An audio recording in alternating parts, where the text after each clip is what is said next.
Hi girls, this is Miss Page here. Welcome to ELA time and happy Thursday. Today we're going to be reading a nonfiction text. So nonfiction is where it gives us facts. It discusses real people or real life events. And today we're going to be discussing virtual reality, which is a newer technology which you might have heard of. You might have actually used it before, or maybe it's something you've never heard of at all before. This article will definitely provide us with lots of facts and information about virtual reality. And if you've used it before, I know they do have two different locations at Crossgates Mall that have virtual reality. So that's really exciting that it's something that's really close to us and definitely new and upcoming in the whole world of technology.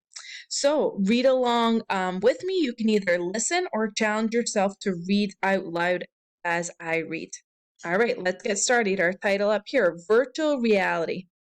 Have you ever wanted to visit Mars? You may not have to leave your living room. Virtual reality is a technology that brings the experience to you. It convinces the human brain that it is somewhere it's not. People wear a head-mounted display, HMD, then they can see things in a virtual world.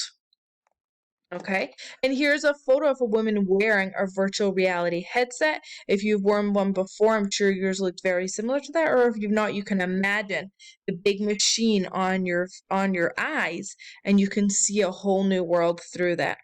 So, what is virtual reality? Virtual reality is created with the computer hardware and software. It has 3D images, so it brings it up off the lens and makes it real life.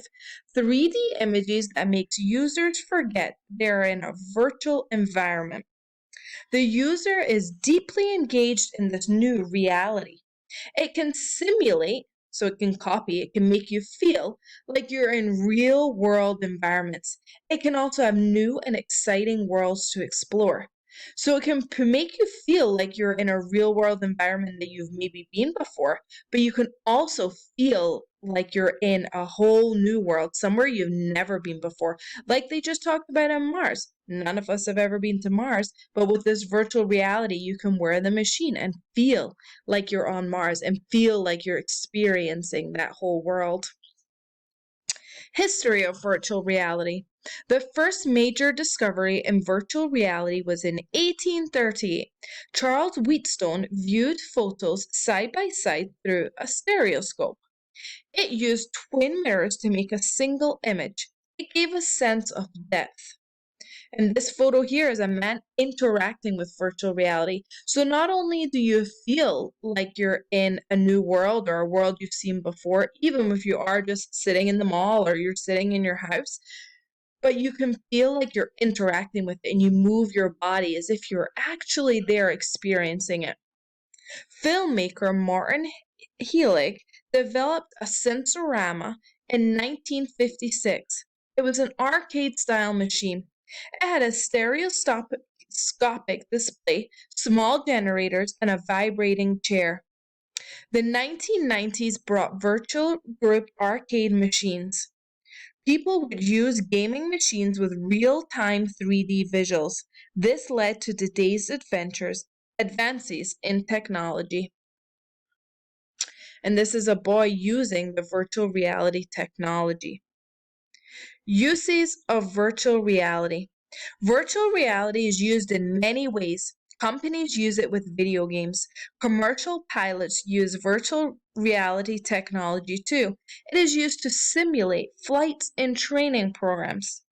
So pilots can use it in training programs to practice as if they're actually flying a plane when they're not. They're just in practice, and they can simulate the flight as if they're actually doing it. It is also changing the medical field. Surgeons work with virtual tools and patients. They can practice in virtual reality. A surgeon can even work on a patient who is in a different location. Okay, so the system sets up as if they're actually working on a patient, but the patient might not be real. It may be a new world, or the patient might actually be in a different location and they can use the system to practice. In the future, there may even be more uses for virtual reality. It is technology that will continue to change and improve. So the world of virtual reality is really new and exciting to us. It's something that's newer for us to experience, and maybe we don't have these resources available on a daily basis, but it's something that you can definitely get involved with, especially close locations, which is really exciting for us. But this was written in nonfiction, so we're sharing facts. And I want you to think about what the point of view of the author might be. What type of facts was the author sharing? Go ahead and think about that for a few seconds.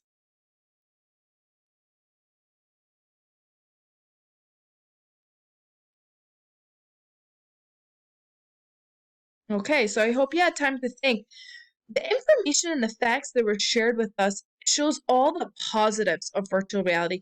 Shows told us facts and information about it so we can understand what virtual reality is, and it showed us what virtual reality can be used for, all the great things that it is doing in our world right now. But that's the author's point of view. I want to know what your point of view of virtual reality is. Do you think this is something that's really exciting and going to advance our world?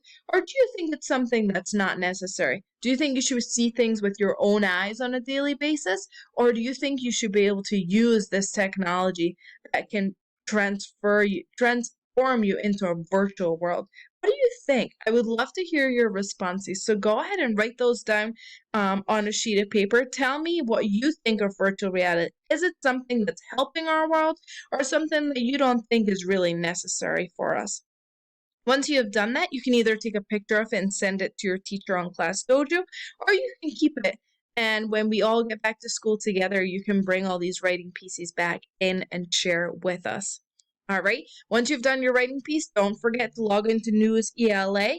And happy Thursday.